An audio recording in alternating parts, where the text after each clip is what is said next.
It's a deal that will reshape the U.S. phone industry. AT&T's planned purchase of T-Mobile USA for $39 billion, creating a company even bigger than Verizon Wireless, provided, of course, the regulators don't object. Here this morning to discuss the deal and its chances is Michael Nelson. Mike is an analyst at Mizuho Securities here in New York. He rates AT&T outperform. Michael, let's start with this. The rationale. Is it operational? AT&T says it faces impending spectrum exhaust. Effectively, it's going to run out of room on its wireless network. Or is it competitive to be bigger than Verizon? Or maybe financial to cut costs? What's the real reason here? The answer is a combination of all three of those. Those are all excellent points. The entire industry is running out of spectrum. We are running into a spectrum crunch, so that is an important part of this. They do gain additional scale if this does go through, just through economies of scale, able to cut costs. And obviously, they do gain additional subscribers and leapfrog ahead of Verizon in terms of the market leader. So how does the industry dynamic change if this deal goes through?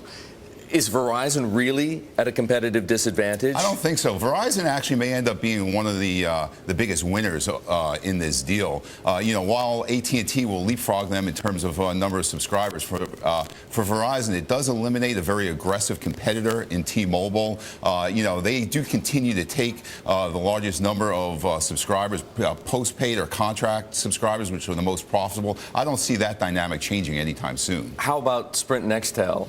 Sprint is in a little bit of a bind, perhaps. This deal may force Sprint to do something on their own. Obviously, there were previous reports that they were looking at potentially merging with T-Mobile. Right. This could force their hand to do something. I think that the first thing that they probably do is perhaps make an additional capital investment into Clearwire, which they're using as part of their 4G network. I think they need to accelerate that build. It could have a ripple effect in terms of some of the smaller players in the industry as well. Okay, what about the relationship between Verizon and Vodafone, the joint venture that is Verizon Wireless? Might something change on that front?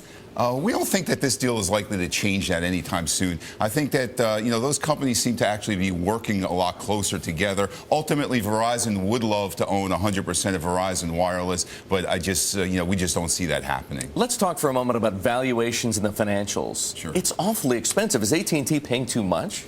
On the surface, it seems like a rich valuation, which is why we think it's unlikely that someone else comes in with a higher competing bid. Although we do think that the synergy opportunities are enormous if this deal actually does go through. So, including synergies, it doesn't look nearly as expensive pre-synergies. There are potential significant synergies, but again, the big question is if the deal does go through. How about the long payoff period? AT&T says this deal may not be accretive to earnings per share until 3 years after it closes, 2015. Can shareholders really be expected to wait that long to get something out of this? Well, I think it's a good question. I mean, I do think they do realize benefits and synergies ahead of that time. I think the 3 years is to get the full run rate. But yes, I mean, it's going to be a long process, at least a year to just get through the regulatory process, then a couple of years to integrate the assets. It certainly has some very high hurdles. Well, let's talk about the regulatory hurdles that you just mentioned. The CEO, Randall Stephenson, says he's, quote unquote, very confident he'll get the regulatory approval. Are you that confident?